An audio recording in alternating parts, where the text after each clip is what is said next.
All right, everyone. I guess that the goal now, according to the U.S. government, is they're going to use like DARPA is going to get involved, and they're designing custom software that can spot like fake news or fake pictures or something like that.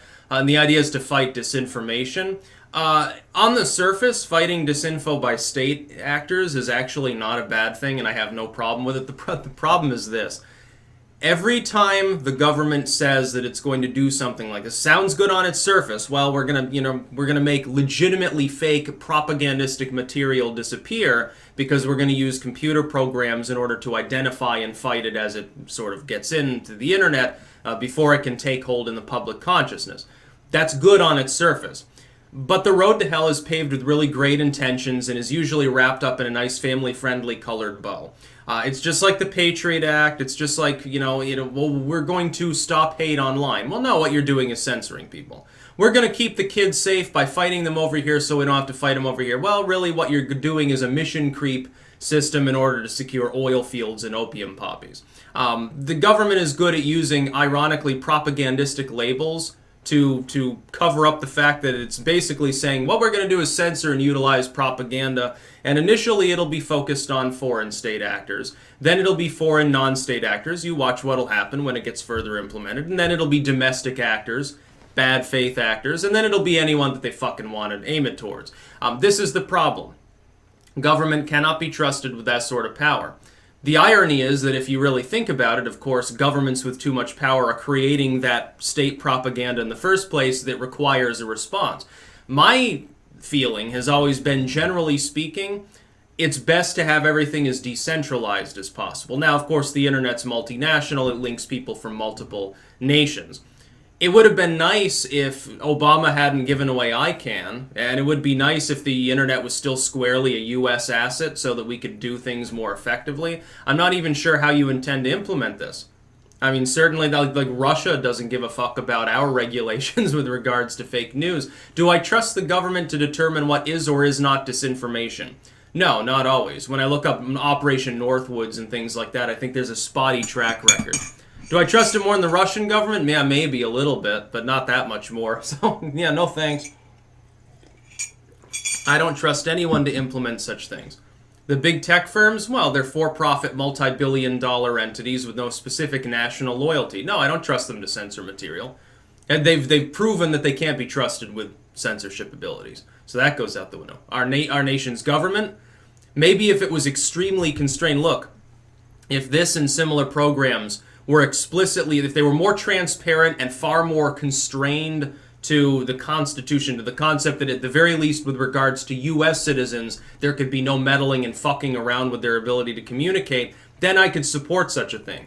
The problem is we haven't expanded the Constitution enough to really take up a protective line against intrusions into the First and Fourth Amendment in the tech world. What's happened is the Constitution is a malleable document to the extent that it's capable of extending its protections intergenerationally. But because of the tech revolution being as it is, because of the internet's of everything being so all-encompassing, being multinational, being so damn important to everyone's day-to-day lives in an economic and social sense, because of that fact, what's happened is that people have taken up the position of a little bit of censorship and violation of the First and Fourth are okay for pragmatic purposes. And that's a very dangerous precedent to set that I disagree with entirely. We need to put the genie back in the bottle. Yes, we can do so. It's not beyond the realm of possibility, but it requires a concerted effort. It'll require a lot of independent content creators and all of alt tech to work together for years to come, potentially. The best way to support, by the way, for free speech is to speak. It's what I've said before. As far as fighting fake news, though, the idea that fake news has been a prevalent problem anyway, I think is totally wrong. Most often what's identified as fake news is actually satire. Like when the Babylon Bee there got kicked off Facebook, I think, they ran afoul of Facebook's fact-checking. They're like, we're a satire site. Our goal is to make realistic-looking, satirical, sarcastic in many cases, news items. They're not real. It's like The Onion, and we put them on there, and the goal is to get people to spread it around unironically and get hoodwinked by it. Basically, it looks real. It's a story about the Democrats suggesting that we ban all livestock and force veganism on the population with a funny captions like, it seems real. If you're like, a sane person, you probably say, well, oh, those far leftists are at it again. You probably take it for granted that it's true because it sounds real.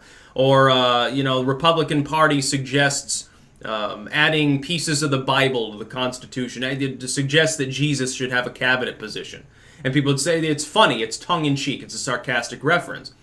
But if you have no sense of humor, which computers don't have, and this is the whole fucking problem, you probably identify that as fake news. Maybe even disinformation. Here's another thing that I've noticed. It's really funny how, like, if someone from outside of the United States is topically weighing in on our political system, it's considered like disinformation automatically. Like, a person is Russian and happens to have a YouTube channel, talks about Trump, and so automatically is part of a grand conspiracy. Any other nation, by the way, you see how dangerous this precedent is. So you're saying, like, I'm an American citizen. So you're saying, like, if I criticize Maduro, it would be a legitimate claim for the Venezuelan government to say I must be paid by the CIA or something because I'm saying shit about Maduro? No, it's just my personal opinion, but you could label it that way. That's propaganda. By the way, here's a food for thought. Your own government is far more dangerous to you than any other entity because your own government can legalize its abuse. The Russian government can't make it legal to abuse and disinfo me. Criminal cartel can't make it legal for them to gun me down in the street. A gang member can't make it legal for them to sit out in front of my house and smoke crack. But the federal government can. The federal government has virtually inexhaustible amounts of power unless it's properly constrained by private edifices working in tandem and the Constitution. The problem is that no matter how much private gusto you have, and oftentimes it gets bought up and corrupted, so you don't necessarily even have that in many cases, you don't have enough constitutional power, enough force from the Constitution, the First and Fourth Amendments especially, currently on the tech world. It needs to be constrained. We need to explicitly constrain tech firms that take any form of subsidy, grant, or contract to the First and Fourth Amendments explicitly. We need to make sure that we reassert dominance over the internet.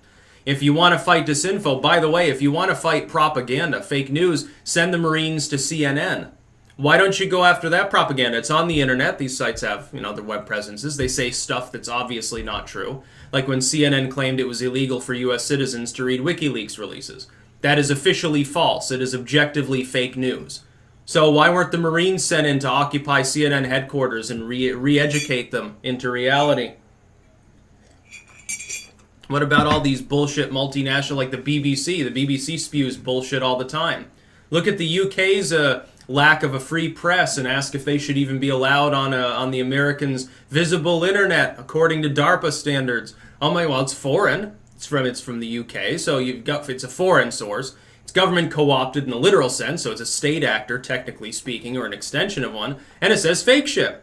Well, there you go. DARPA should go after the BBC. We need to invade their headquarters over in the UK. We would send in the Navy SEALs real quick.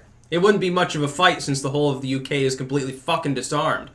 Wasn't it the Germans were practicing drills with broomsticks because they ran out of guns or because their soldiers weren't allowed to carry them at the time or something?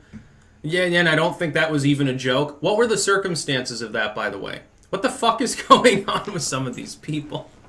If the U.S. military wants to fight fake news and state disinfo, then it should take a look at all the shit. You remember that time that, I can't remember which politician it was, they got in trouble during an election because their own staff were pretending to be the staffers of the other campaign and, like, posting weird shit online? You get false flagging and blackmail and all sorts of weird shit all the fucking time. It's nuts. Now, yeah, send the Marines to CNN, it'd be a better world. That's about all. Peace out.